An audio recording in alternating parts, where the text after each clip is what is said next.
Hey everyone, and welcome to Get Your Geek On's Marvel Cinematic Universe Retrospective. I'm Robert, that's Aaron, and we're here to talk movie by movie through the MCU's Infinity Saga. We've got 23 movies across 11 years. Expect spoilers as we get into each movie, but we'll start off each video by letting you know whether we think this is an essential movie for the overall arc of the MCU. Think of it as a guide for getting you through the MCU. Yeah, I mean, there's obviously going to be a couple of filler movies along the way. If you're a completionist, you're probably going to want to rate them all as essential, but, maybe are we on one of those right now? Let's find out. We're going to talk about 2015's Ant-Man. This is the movie that closed out Phase 2 and was released just 2 months after Avengers Age of Ultron. It made $57 million opening weekend and $518 million over its run.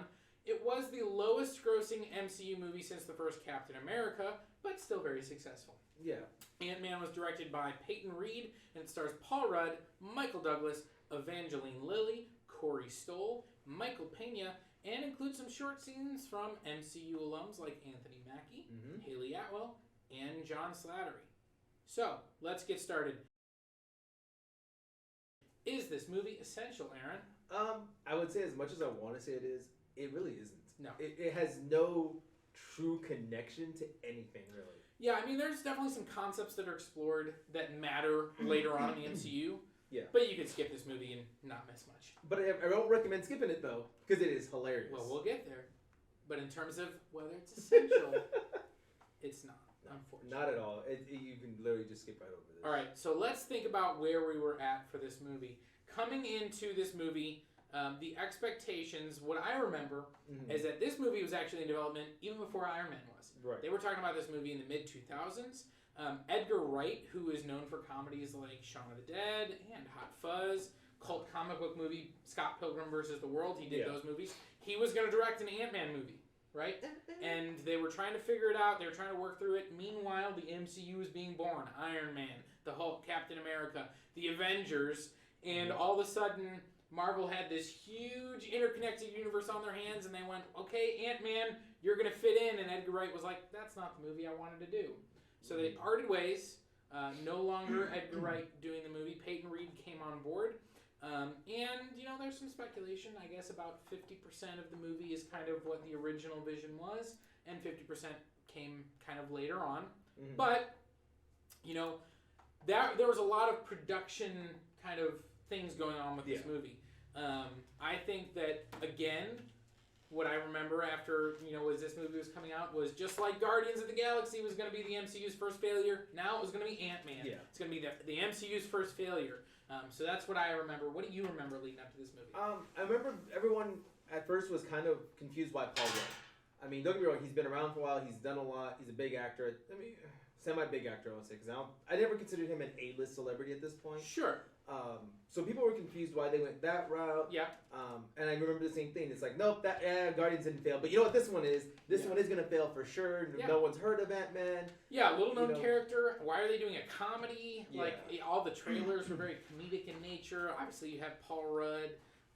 People, Ultron, I think a lot of people thought it wasn't quite as good as the first Avengers, but people still liked it. And it was like, okay, how do we come from an Avengers movie into Ant-Man? Yeah. Like, what the heck is going on? I think it would have been better if it would have come off of, like, Guardians of the Galaxy first, because that was more comical, and then done a movie like this to be that comic feel, or that funny feel, versus in a serious Avengers movie where we just lost a new Avenger, essentially, and the consequences of their actions, and like you said, how that would lead into Civil War and all that. To hey, this is a fun movie. Let's go all to the theaters and pop some popcorn and eat this. So well, and I remember personally, I really I wasn't sure what to expect. This is one of the characters I'd heard of Ant-Man. Yeah. And knew who he was, but I always was like, his powers are pretty dumb. Like, how is this gonna work in the Avengers world? Why would we want a character that shrinks? Right? All of that, but I was still there opening night because at the end of the day, MCU, I'm on board. I want to see. I remember the trailers. I thought, it was pretty funny. Yeah. So I was like, it looks interesting. I'll see that. What about you? What do you remember about going to see this movie? I remember going into this not really wanting to see this movie. Okay. Douglas plays that perfectly. Yeah. I think he He nailed what they were wanting with that character. Mm-hmm. I just wanted to always... I want a dark movie. I want a dark Marvel movie that can fit in with the universe, not like Punisher Warzone, which is way off in left field. Yeah. It's not where we want it to be. So I was kind of a little upset that we weren't getting that Hank Pym. And I knew going into this... a dark movie. No, I knew going into this, like you said, it's a comedy. It's like... and I was like, okay, well, Paul Rudd's kind of funny. Let me see what it's about. Sure. That was kind of my mentality for this whole movie. Yeah, well, let's go ahead and get into it then. So, if you've watched the last couple of episodes, big, long explanations. This one's a lot shorter, right? You could say ant size. You could say that. All right, so Scott Lang is an ex-con. He's basically in prison for being a whistleblower on a large company, returning customers' money, but all of that, of course, he does illegally. So, as he's getting out of prison, he wants to spend time with his daughter, but, his ex-wife, he's not paying child support, he can't find a job, and his ex-wife's like, well, until you start paying child support, until you get on your feet, you can't see her.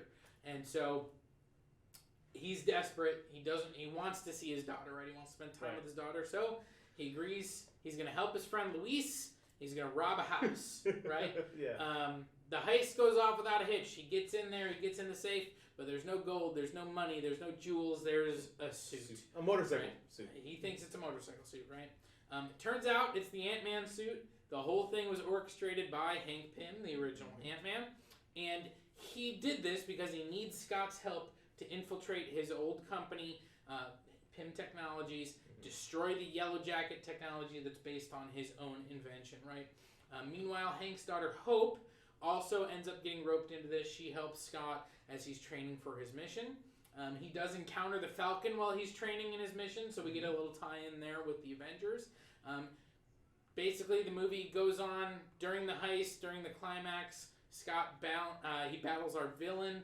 His name is Darren Cross. He eventually has to go subatomic to defeat him, right? And that sends him to the quantum realm, which you're not supposed to be able to escape from it once you're there. But because of his connection with his daughter, he hears her calling out to him, and he's able to get out of the quantum realm. So at the end of the movie, he's reunited with his family. At the end of the movie, he's reunited with his daughter, and he also starts a romance with Hope, right? No, she starts it. Well, that's his story.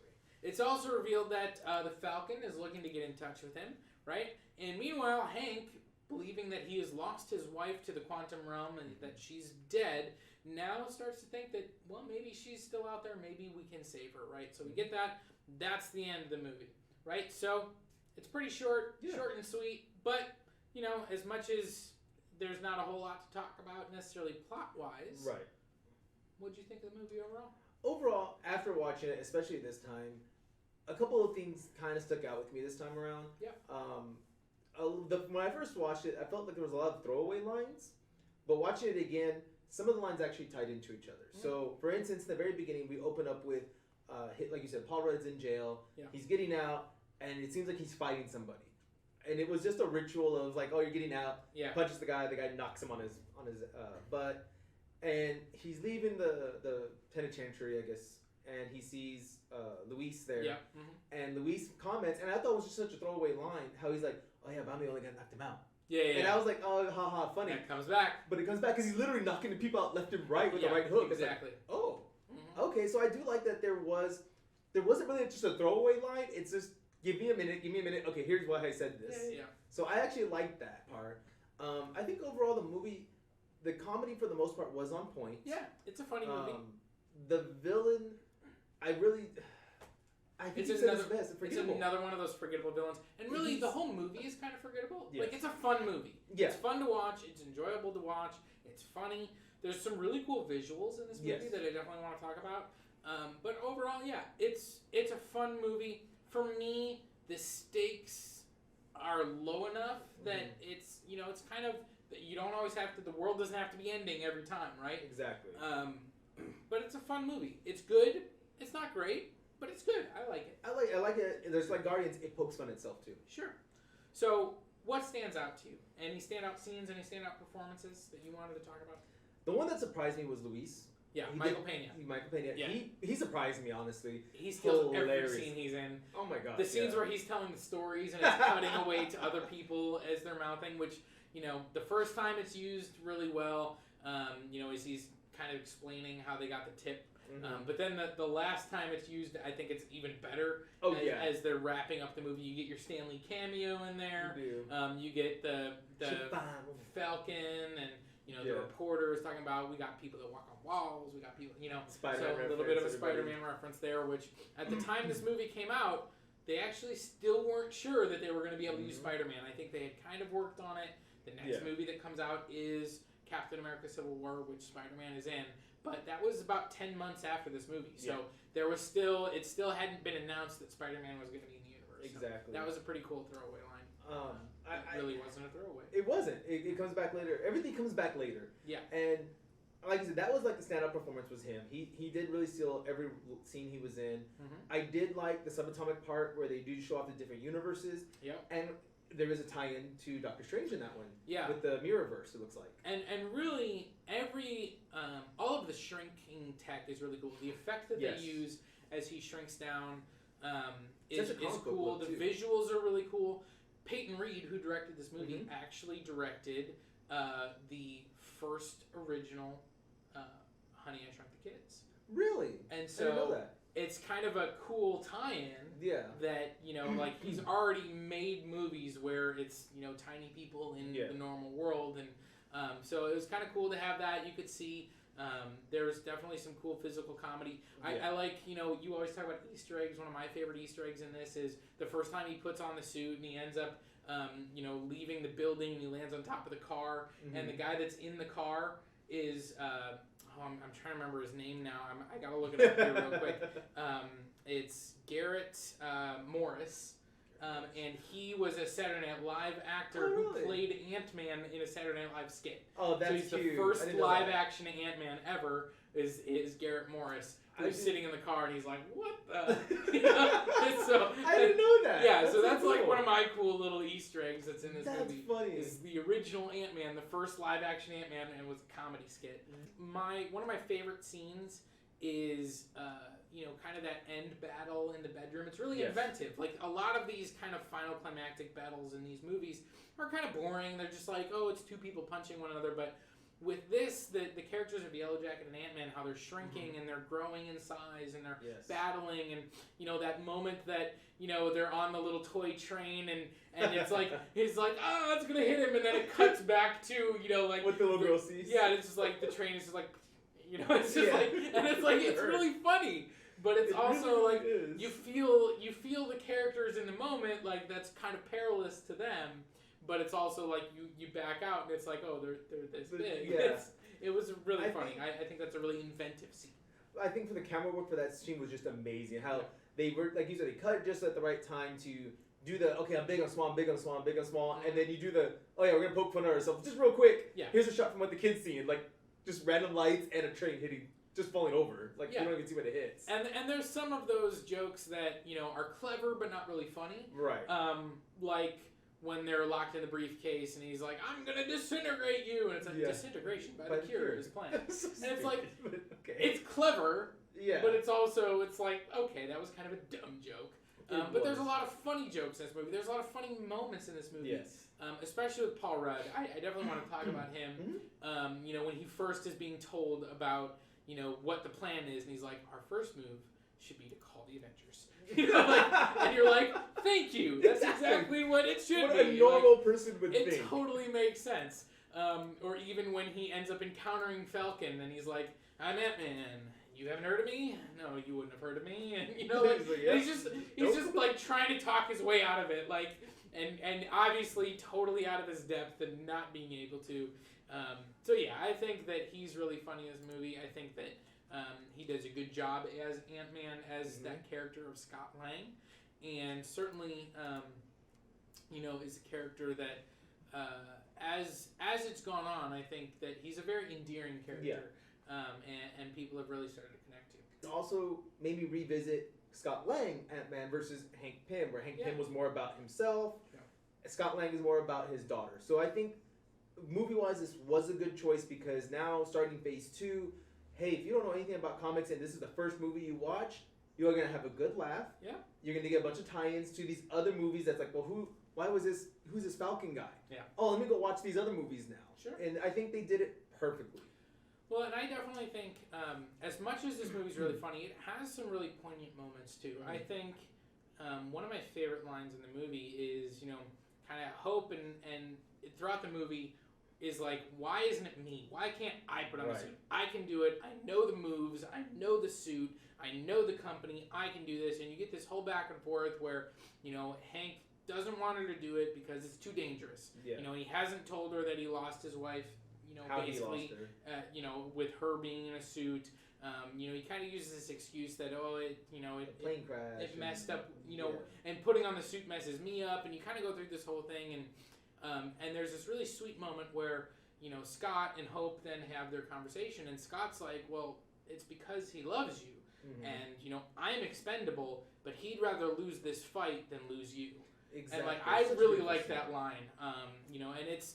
Even though Hank is kind of this jerk, which he really is, and they show that in this movie and subsequent movies, but he still clearly loves his daughter. He still cares about his daughter. He's a complex character. And certainly, I think that was a really cool moment. So this movie, it's definitely leans more towards the humor side, but it's got some heart. The relationship between Scott and his daughter is really cute. I think the actress that plays his daughter does a really good job. She's so adorable, yeah. There's that great moment where, the ex-wife's new fiance is a police officer, right? And so, he's like, I'm going, are you looking for my dad? She says at one point, and he's like, yeah, I just want to make sure he's safe. And she's like, hope you don't catch him. Yeah, it just goes back to me too, like nothing. And it's just like, it's a little great moment, but of course that would be, it's like, I don't want you to catch my dad. That's my dad. Exactly. But outside of Hawkeye, which was just introduced in the last movie, and we'd had movies with him that we didn't know he had a family. None of them have families. No. Like, none of the heroes we've been introduced to have families. So certainly it's a new dynamic to have, a dad who's just trying to protect his daughter. His whole motivation for doing anything is because he wants to spend time with his daughter. Exactly. And so that definitely, it's a powerful relationship that matters later on in the MCU. It does. And certainly I think, again, when you talk about the relationship that they have, one of the things that I think is really cool that this movie does really well is you have a lot of movies that have that dynamic of the new boyfriend or the new fiance or whoever that is. And certainly at the beginning of this movie, they don't like each other, right? Which you kind of understand, he's an ex-con, this guy's a cop. On top of that, it's the new guy, it's all those things. But by the end of the movie, you can tell that they're not antagonists anymore. They want to work together. They want to co-parent. They want to do all those things. And that's really nice because, a lot of times in movies like this, the new guy, obviously Scott's the hero, so we're going to like him. And they would make the new guy just a jerk or somebody that, and he's not. You understand why he is the way he is early in the movie. You understand why he has a little bit of antagonistic relationship. He wants...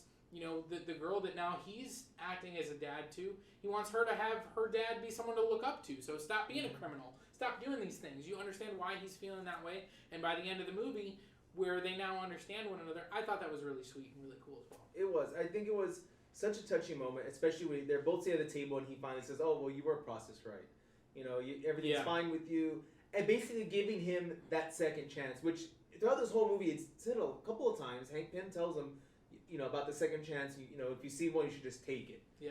And, I like that it comes around that one last scene where they're all sitting at the dinner table and the cop helps him out and he's like, you know what, you're clean, your record is fine. And I like that. Going the other way, though, Baskin Robbins knows everything. That whole line was dumb. But I was like, oh my gosh, it's stupid. Yeah, and it's a really, obviously it's like blatant product tie-in with, let's just get Baskin Robbins in it. But it's funny. It's like Baskin Robbins always finds out. Like, you have the manager saying Baskin Robbins always finds out. Then he ends up, back with Luis. He's like, I got fired. Baskin Robbins finds out. and the other guy, one of the other thieves is like, Baskin Robbins always finds out, man.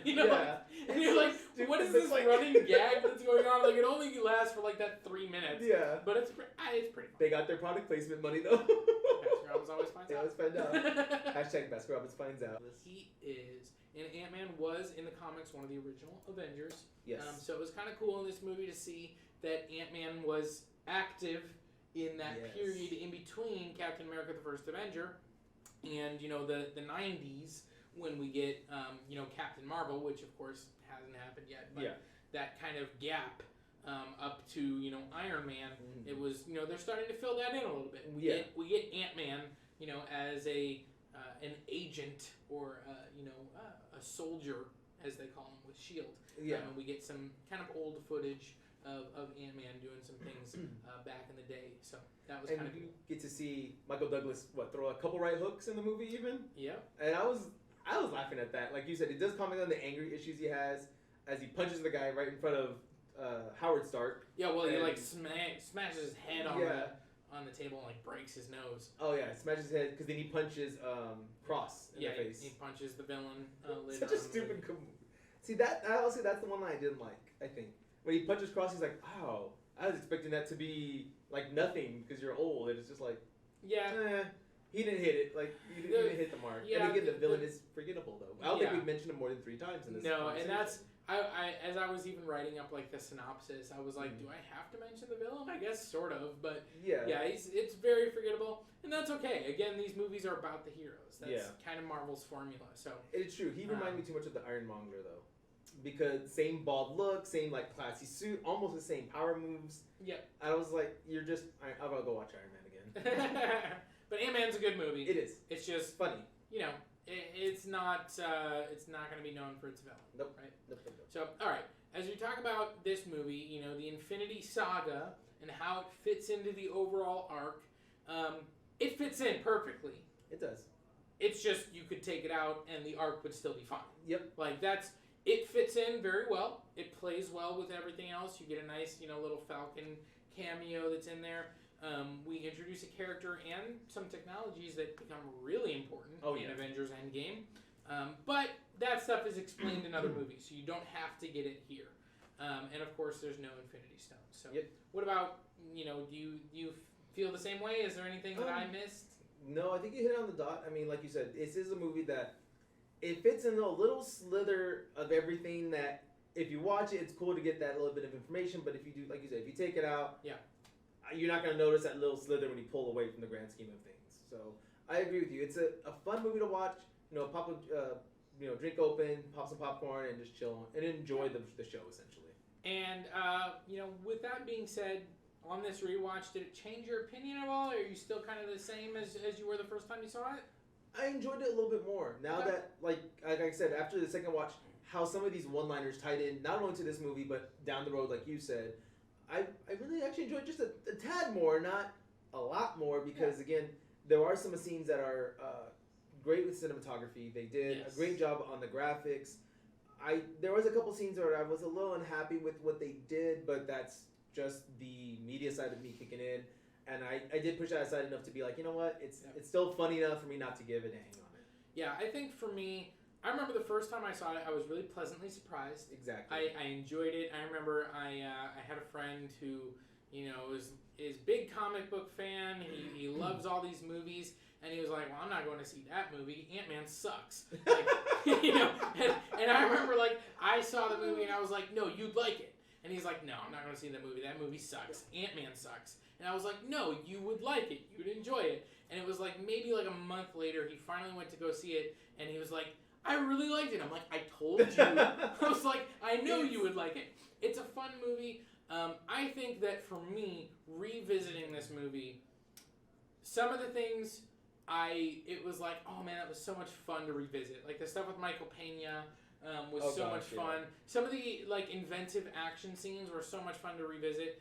Other stuff, it was like, oh, I remember why this was kind of forgettable, why I didn't need to watch this. So I think I've kind of fallen about the same place that I did. I don't think it improved it one way or the other, nor do I think it got any worse. I just think there were different things where I'm like, oh, that was so much fun. So anyways, we've talked about this movie enough now. Final thoughts. Give me your rating. Aaron, Ant-Man on a scale of 10. Oof. Give it a score. Now, like I said, I love the movie. It fit in well. But overall, I did have some displeasure with it. And I've always said I don't like these forgettable villains. I know it's like you said, it's not about that. It's about the hero. But I want to have a villain that I can hate. I want that Dr. Doom. Oh, I hate you, So because of the forgettable character, and I think that actor was not greatly cast for that role. Personally, Sure. I want to give it just a 7. I will give it great comedy, great way to bring this character to life. Essentially, because you said he's really not that great of a character. Essentially, in the comics, it's just what do? I can shrink and I can grow. Yeah. What else you got? Do you get super strong? No. Do you get the strength of an ant? No. I can talk to him though, and I think that is why I really can't give this 100% anything more than a 7. Sure. Just slightly above average, and then again the extra jokes because Paul Rudd nailed it. Michael Pena nails their scenes. Yeah.